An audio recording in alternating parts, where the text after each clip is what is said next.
Hello दोस्तों, विशिष्ट short hand channel पर आप सभी का बहुत बहुत स्वागत है।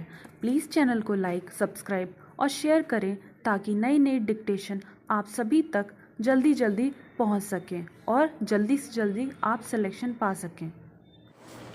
स्टार मोदी सरकार के तीसरे कार्यकाल के 100 दिन पूरे होने पर गृह मंत्री अमित शाह ने जिस तरह यह स्पष्ट किया कि 2029 के पहले एक साथ चुनाव कराने की व्यवस्था कर दी जाएगी, उससे यह स्पष्ट है कि सरकार अपने इस महत्वाकांक्षी वादे को पूरा करने के लिए प्रतिबद्ध है।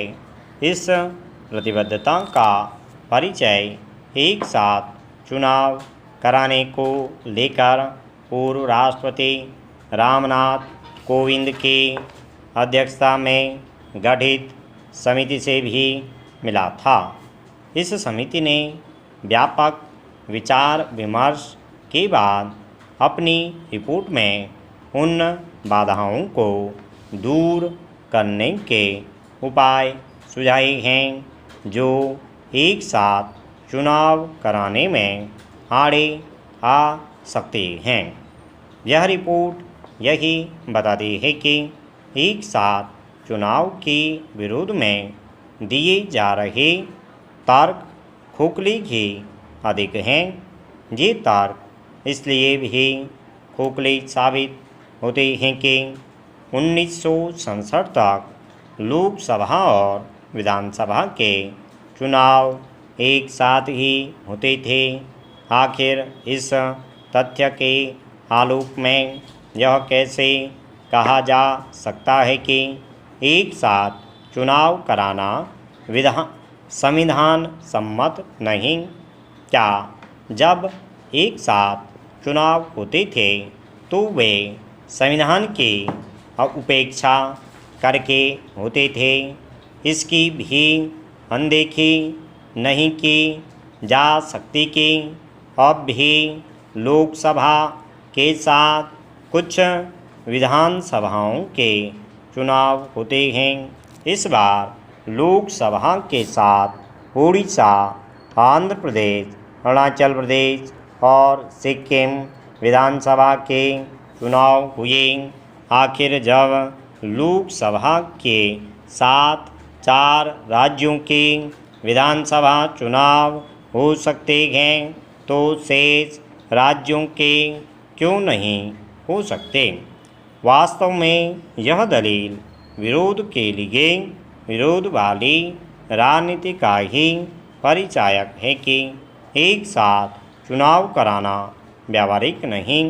एक साथ चुनाव केवल इसलिए नहीं होने चाहिए कि देश को बार बार होने वाले चुनाव से मुक्ति मिलेगी। ये इसलिए भी होने चाहिए ताकि संसाधनों की बचत के साथ चुनावी माहौल के कारण पैदा होने वाली अनावश्यक राजनीतिक कटुता से बचा जा सके। बार बार चुनाव होते रहने से सरकारों को अपनी प्राथमिकताओं में फेरबदल करने के लिए भी बाध्य होना पड़ता है। इसके विकास एवं जन कल्याण के काम प्रभावित होते हैं। एक साथ चुनाव में यदि कुछ बाधक है तो वह है राजनीतिक संकीर्णता। राष्ट्र हित में इस संकीर्णता का परित्याग किया जाना चाहिए। क्या ऐसे देशों को कम लोकतांत्रिक कहा जा सकता है जहाँ संसद के साथ विधानसभाओं के भी चुनाव होते हैं? यह ठीक नहीं कि एक साथ चुनाव का विरोध कर रहे राजनीतिक दल अन्य राजनीतिक एवं चुनावी सुधारों को अपनाने से भी बच रहे हैं।